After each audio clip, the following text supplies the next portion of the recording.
দর্শক স্বাগত জানাচ্ছি চ্যানেল 24 এর সাপ্তাহিক নিয়মিত আয়োজন ডিবিএল ফার্মা নিবেদিত হেলথ গাইড মাই মেন্টর অনুষ্ঠানের আজকের আয়োজনে আপনাদের সাথে আছি আমি সঞ্চালক হিসেবে ডক্টর চৌধুরী তামান্না তাবাসসুম। দর্শক, আজকে আমরা যে বিষয়ে আলোচনা করব সেটি হচ্ছে থ্যালাসেমিয়া। গত 8ই মে বিশ্বজুড়ে এবং বাংলাদেশে পালিত হয়েছে বিশ্ব থ্যালাসেমিয়া দিবস। তাই থ্যালাসেমিয়া রোগটি সম্পর্কে সচেতনতা বৃদ্ধির জন্য আমরা আজকের আয়োজনে বেছে নিয়েছি এই রোগটিকে। দর্শক, আপনারা জানেন আমরা এই অনুষ্ঠানটি একটু ভিন্ন মাত্রায় আয়োজন করে থাকি। আমাদের সাথে আজকে রয়েছেন দুজন বিশেষজ্ঞ চিকিৎসক, একজন মেন্টর এবং একজন মেন্টি হিসেবে। পরিচয় করিয়ে দিচ্ছি আমাদের অতিথিদের সঙ্গে। আমাদের সাথে রয়েছেন অধ্যাপক ডাক্তার মোহাম্মদ বেলায়েত হোসেন, বিভাগীয় প্রধান, পিডিয়াট্রিক হেমাটোলজি এবং অনকোলজি বিভাগ এবং থ্যালাসেমিয়া সেন্টার, বাংলাদেশ শিশু হাসপাতাল ও ইনস্টিটিউট। স্যার, আপনাকে স্বাগত আমাদের অনুষ্ঠানে। আপনাকে ধন্যবাদ। আমাদের সাথে আরও রয়েছেন ডাক্তার মোহাম্মদ আব্দুল ওয়াহাব, সহকারী অধ্যাপক, পিডিয়াট্রিক হেমাটোলজি এবং অনকোলজি বিভাগ এবং থ্যালাসেমিয়া সেন্টার, বাংলাদেশ শিশু হাসপাতাল ও ইনস্টিটিউট। স্যার, আপনাকেও স্বাগত আমাদের আজকের আয়োজনে। আপনাকেও ধন্যবাদ। স্যার, আজকে আমরা আপনাকে দিয়ে শুরু করব। আপনি আজকে আপনার মেন্টরকে নিয়ে এসেছেন। আমরা আপনার কাছ থেকে আপনার মেন্টর সম্পর্কে একটু শুনবো। আপনার মেন্টরের কোন দিকগুলো আপনার পেশাগত জীবনে এগিয়ে নেওয়ার জন্য আপনাকে অনুপ্রাণিত করেছে, এই বিষয়ে যদি একটু বলতেন। স্যার, প্রফেসর মোহাম্মদ বেলায়েত হোসেন, উনি বাংলাদেশ শিশু হসপিটাল ইনস্টিটিউটে 1995 সাল থেকে কর্মরত আছেন। স্যার আমাদের বিভাগীয় প্রধান, এফসিপিএস হেমাটোলজি করা। উনি খুব শান্ত স্বভাবের মানুষ, প্রতিদিন নির্দিষ্ট সময়ে আসেন এবং নির্দিষ্ট সময়ে যান। সকল রুগী ওনার নেতৃত্বে আমরা প্রতিদিন সকালবেলা দেখি, রাউন্ড দেই, রুগীদের ফলো আপ, এরপরে রুগীদের বা বহির্বিভাগের রুগীদের সেবা প্রদান স্যারের নেতৃত্বে দেই আমরা, এবং সকল সিদ্ধান্ত স্যারের নেতৃত্বে আমরা দিয়ে থাকি। এক কথায় উনি আমাদের সকল কাজের সামনে থেকেই নেতৃত্ব দিয়ে যাচ্ছেন এবং সেটা সফলভাবেই। স্যার, আপনার মেন্টি থেকে আমরা আপনার সম্পর্কে শুনলাম। এখন আসলে মেন্টি তো আসলে একজন হয় না, আপনার হয়তো অনেক স্টুডেন্ট আছে যারা আপনাকে অনুসরণ করে। তাদের জন্য আপনি যদি একটু কিছু বলতেন। আমি আমার সকল মেন্টিদের, যেমন সকল স্টুডেন্ট যা এবং সহকর্মী যারা আছেন, আমি তাদের উদ্দেশ্যে একটি কথাই বলবো। বিশেষ করে আজকের অতিথি ডক্টর আব্দুল ওয়াহাব, ওর মধ্যে যে গুণাবলীগুলো আমি দেখেছি, সে প্রতিদিন জাস্ট 8টার সময় অফিস, 8টার সময় আসবে, এসে তার কাজগুলি সে অনবরতভাবে করে যাবে, কন্টিনিউয়াসলি তার সকালবেলার ওয়ার্কগুলি শেষ করবে এবং তার কাজে কোনো ধরনের ফাঁকি দেওয়ার কোনো প্রবণতা একেবারেই নেই। হয়তো তার সাথের কলিগ একটু ফাঁকি দিচ্ছে বা একটু দেরিতে আসছে, তাতে ওর কিছু যায় আসে না, সে তার কাজ করে যাচ্ছে। মানে এতটা নিবেদিত কলিগ, আমার জুনিয়র কলিগ এতটা নিবেদিত হতে পারে আমি আমার জীবনে একটু কম দেখেছি। তো আমি আমার সকল কলিগদেরকে আমি এটাই অনুরোধ করব যে ওহাবের মধ্যে যে গুণাবলীগুলি দেখেছেন, যে নিয়মানুবর্তিতা এবং কাজের মনোযোগিতা এবং কাজ করার যে প্রবণতা, এই রোগীর প্রতি যে দরদ, রোগীর প্রতি যে দায়িত্ববোধ, কর্তব্যবোধ, এই গুণাবলীগুলি যদি সবাই যদি মেনটেন করে, তাহলে আমাদের চিকিৎসা বিষয়ক যে জটিলতাগুলি আছে বা রোগীদের চিকিৎসা সেবা, এটা অনেক দূর এগিয়ে যাবে, অনেক ভালো হবে। আমি এটি আশা করি আমার সকল কলিগদের কাছ থেকে।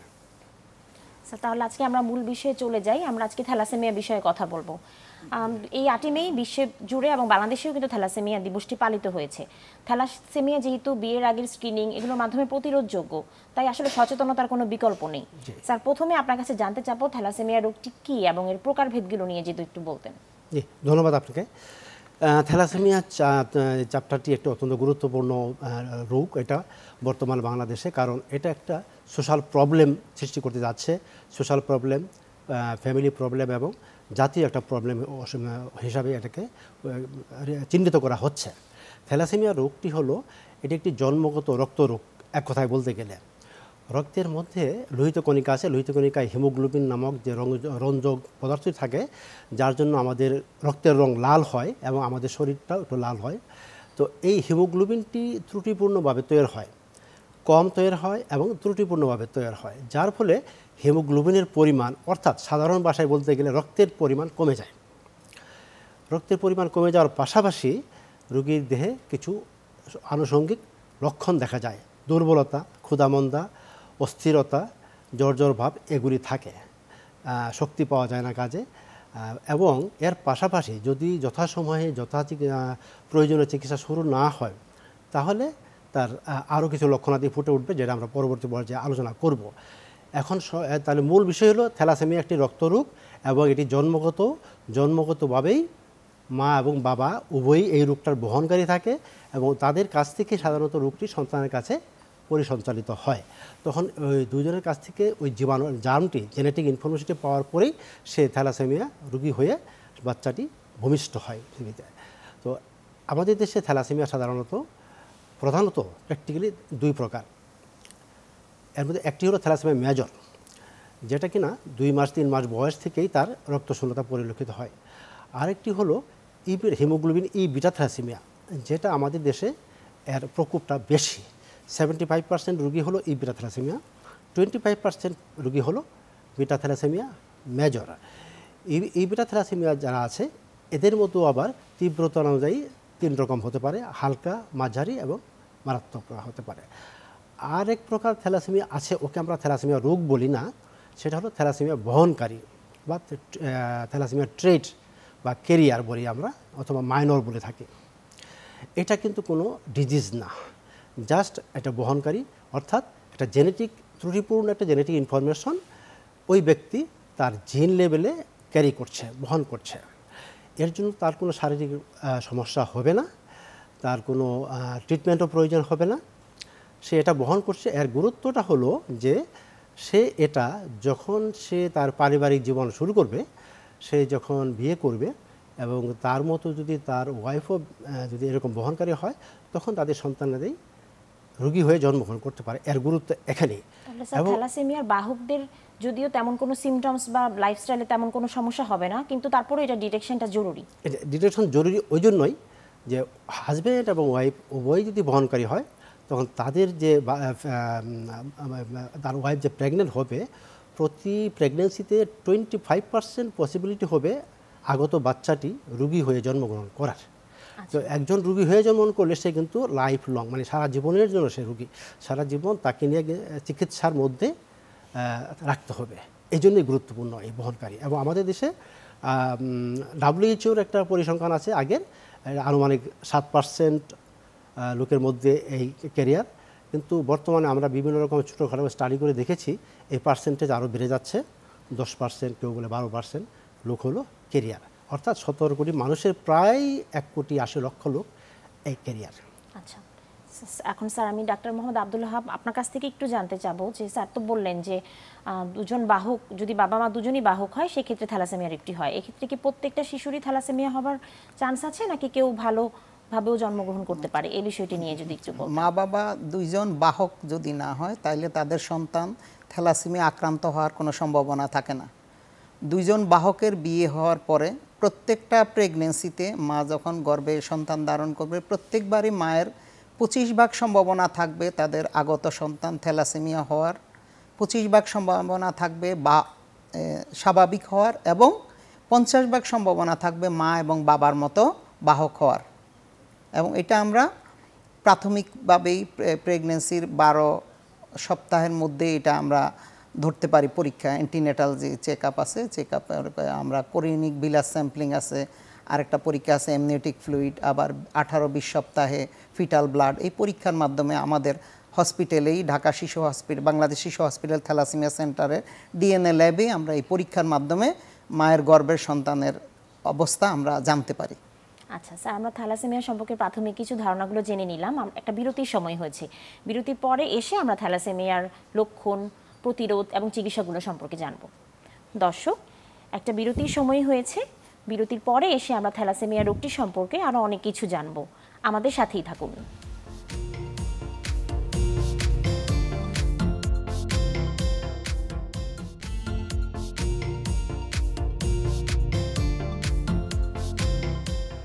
দর্শক, একটা ছোট্ট বিরতির পর আবারও ফিরে আসলাম ডিবিএল ফার্মা নিবেদিত হেলথ গাইড মাই মেন্টর অনুষ্ঠানের আজকের আয়োজনে। আজকে আমরা কথা বলছিলাম থ্যালাসেমিয়া নিয়ে। স্যার, আমরা থ্যালাসেমিয়া সম্পর্কে একটু প্রাথমিক ধারণা পেয়েছি। এখন যদি স্যার আমাদেরকে একটু বলতেন যে বাবা মারা কিভাবে আসলে, এটা যেহেতু জন্মগত রোগ, জন্মের পরে কিভাবে বুঝতে পারবে লক্ষণগুলো দেখে, এবং কি ইনভেস্টিগেশনের মাধ্যমে আসলে ডিটেক্ট করতে পারবে যে তারা ক্যারিয়ার অথবা থ্যালাসেমিয়া মেজর রোগে ভুগছেন কিনা? জি, ধন্যবাদ আপনাকে। মা বাবা প্রথমে খেয়াল করবে বা তার বাচ্চাটি রক্তশূন্যতা হচ্ছে, অর্থাৎ ফ্যাকাশে হয়ে যাচ্ছে, সাদা হয়ে যাচ্ছে তার বাচ্চা। এর পাশাপাশি সে খাওয়া দাওয়া কমিয়ে দিয়েছে, আগে যেভাবে খেত এখন সেভাবে খাচ্ছে না। এছাড়া সে এরপর আগের চাইতে আগে বেশি বিরক্ত করছে, এখন তার ভালো লাগছে না, সে সবসময় শুয়ে থাকে বা বসে থাকে বা এরকম। তো এই লক্ষণাদিগুলি মা বাবার কাছে পরিলক্ষিত হবে এবং কিছুটা জন্ডিসের ভাব থাকতে পারে, চোখ হলুদ হয়ে গিয়েছে হয়েছে, এটা এই এই এই লক্ষণটি সাধারণত মা বাবার কাছে আগে পরিলক্ষিত হয় যে হলুদ হয়ে গিয়েছে। এরপরে যদি চিকিৎসা সময় অনুযায়ী চিকিৎসা শুরু না হয়, তখন ধীরে ধীরে চিকিৎসা বলতে ব্লাড ট্রান্সফিউশন যদি শুরু না হয়, তাহলে তার পেট ফুলে যাওয়া শুরু করে দেয়। লিভার এবং যকৃৎ দুটি কিন্তু বড় হতে থাকে ধীরে ধীরে। এরপরেও যদি তার পর্যাপ্ত চিকিৎসা যথাসময়ে শুরু না হয়, ক্রমান্বয়ে তার মুখমণ্ডলের একটু বিকৃতি আসতে থাকে। তার কপালের হাড্ডি উঁচু হয়ে যায়, চোয়ালের হাড্ডি উঁচু হয়ে যায়, নাক টাইট বসে যায়, যেটাকে আমরা থ্যালাসেমিয়া ফেসিস বলে থাকি, এটা হতে পারে। এই হলো মোটামুটি লক্ষণ। আরও কিছু লক্ষণ আছে, এত বিস্তারিত এখন যাওয়া যাচ্ছে না। এখন ডায়াগনোসিস কীভাবে করব? ডায়াগনোসিস ভেরি সিম্পল, শুধুমাত্র দুটো টেস্টের মাধ্যমে এটা ডায়াগনোসিস করা যেতে পারে। একটা হলো CBC with blood film study. CBC এবং ব্লাড ফিল্ম স্টাডিতে কিছু গাইডলাইন পাওয়া যাবে, যে এই প্যারামিটারগুলি দেখে মনে করা যাবে, যিনি রিপোর্ট করবেন, যিনি মনে করবেন যে এটা থ্যালাসেমিয়া হতে পারে, উনি সাজেস্ট করে দিবেন এটা যে this is maybe might be a case of thalassaemia. So you have to confirm it by haemoglobin electrophoresis study. এই সিবিসি রিপোর্টের মধ্যে এই অ্যাডভাইসটা দেওয়া থাকবে। তো তারপরে হিমোগ্লোবিন ইলেকট্রোফোরেসিস করলে রোগটি তখন ডেফিনেটিভভাবে একটা ডায়াগনোসিস চলে আসবে। এখানে কিছু প্যারামিটার থাকে হিমোগ্লোবিন ইলেকট্রোফোরেসিসে। হিমোগ্লোবিন মেজরের ক্ষেত্রে হিমোগ্লোবিন এফ থাকে অ্যারাউন্ড 80%, হিমোগ্লোবিন এ কমে যায়। আর ইবিটা থ্যালাসেমিয়ার ক্ষেত্রে, যেটা আমাদের দেশে প্রকোপ বেশি, এখানে 50%, অ্যারাউন্ড 50% এফ থাকবে, অ্যারাউন্ড 50% হিমোগ্লোবিন ই থাকবে। তাহলে আমরা ধরে নেব এটা ইবিটা থ্যালাসেমিয়া। এইভাবে মোটামুটি ডায়াগনোসিস হয়ে যায়। কখনো কখনো কিছু কিছু ব্যতিক্রম ক্ষেত্রে কনফিউশন থাকে, সেক্ষেত্রে আমাদের কনফার্মেটরি ডায়াগনোসিস আমরা যেটা বলে থাকি, সবসময় করি না কনফিউশন ক্ষেত্রে, blood for DNA analysis. DNA analysis করে যে জেনেটিক ইনফরমেশনটা ত্রুটিপূর্ণ হয়, সেই জেনেটিক ইনফরমেশনটাকে আমরা তখন ডিটেক্ট করি, যেটাকে বলে আমরা মিউটেশন আমাদের ভাষায়, যে থ্যালাসেমিয়ার মিউটেশনটাকে আমরা ডিটেকশন করি। এই হলো মোটামুটি ডায়াগনোসিস সম্পর্কে। আচ্ছা স্যার, তাহলে ডাক্তার মোহাম্মদ আব্দুল ওহাব, আপনার কাছ থেকে যেটা জানতে চাবো সেটি হচ্ছে যে স্যার তো বললেন যে একটু আর্লি চিকিৎসাটা শুরু করলে কিন্তু কমপ্লিকেশনগুলো অনেকাংশে প্রিভেন্ট করা সম্ভব, পেট ফুলে যাওয়া বা ফেস যে চেঞ্জ হতে থাকে। তো আমাদের চিকিৎসা কি আসলে অ্যাভেলেবেল আছে, এবং যেহেতু এটা একটা জেনেটিক ডিজিজ, এটার কি কোনো ডেফিনিট কিওর আছে কি না, যে বোন ম্যারো ট্রান্সপ্লান্টেশন বা stem cell therapy, gene therapy, এগুলোর মাধ্যমে এটা কিওর করা কি পসিবল কি না? ধন্যবাদ আপনাকে। যেহেতু থ্যালাসেমিয়া একটা সারা জীবনেরই অসুখ, এখানে কাউন্সিলিং, মা বাবাকে এই অসুখ সম্বন্ধে জানানো খুবই জরুরি। আর চিকিৎসায় আমরা রক্ত দেই, লাল রক্তকণিকা যেহেতু কম, এই থ্যালাসেমিয়া, ইবিটা থ্যালাসেমিয়া এবং থ্যালাসেমিয়া মেজর, যে দুইটা প্রকার স্যার বললেন, এই দুইটাতে আমরা রক্ত দেই রুগীদের। আর বাহক যেটা, কেরিয়ার যেটা, ওই কেরিয়ারের সাধারণত রক্ত দেওয়া লাগে না, ওদের আমরা ফলিক অ্যাসিড নামক ওষুধ আছে, যেটা ট্যাবলেট এবং সিরাপে আকারে আছে, ওইটা আমরা দেই। আর রক্ত দেওয়ার পাশাপাশি রক্তে আয়রনের পরিমাণ যখন বেড়ে যায়, তখন আয়রন চিলেটর আকারে আমরা ইনজেকশন আছে ডেসপেরিওক্সামাইন, অথবা মুখে খাওয়ার আয়রন কমানোর ওষুধও দেই আমরা। এছাড়াও রোগীর প্লীহা বড় হয়ে রক্তের উপাদান যখন কমে যায়, অথবা প্লীহা বড় হওয়ার পরে রোগীর হাঁটা চলাফেরা যদি অসুবিধা হয়, তখন আমরা প্লীহাটা কেটে দিলে রক্ত দেয়ার হারটা কমে যায় রোগীর। এছাড়া অস্থিমজ্জা প্রতিস্থাপনের মাধ্যমে এই রোগী রোগ সম্পূর্ণ নিরাময়যুক্ত আর যোগ্য। আরেকটা নতুন চিকিৎসা যেটা জিন থেরাপি, যেটা অলরেডি বিদেশে করা হচ্ছে, এটা ব্যয়বহুল যদিও, এই জিন থেরাপির মাধ্যমে এই থ্যালাসেমিয়া সম্পূর্ণ নিরাময়যোগ্য। আচ্ছা, তাহলে একটা বয়সে এসে তো এটা ডিটেকশন হয়, এটার আসলে প্রগনোসিসটা কি? আচ্ছা, থ্যালাসেমিয়া কী ধরনের থ্যালাসেমিয়া, প্রগনোসিসটা ডিপেন্ড করে ওইটার উপরে।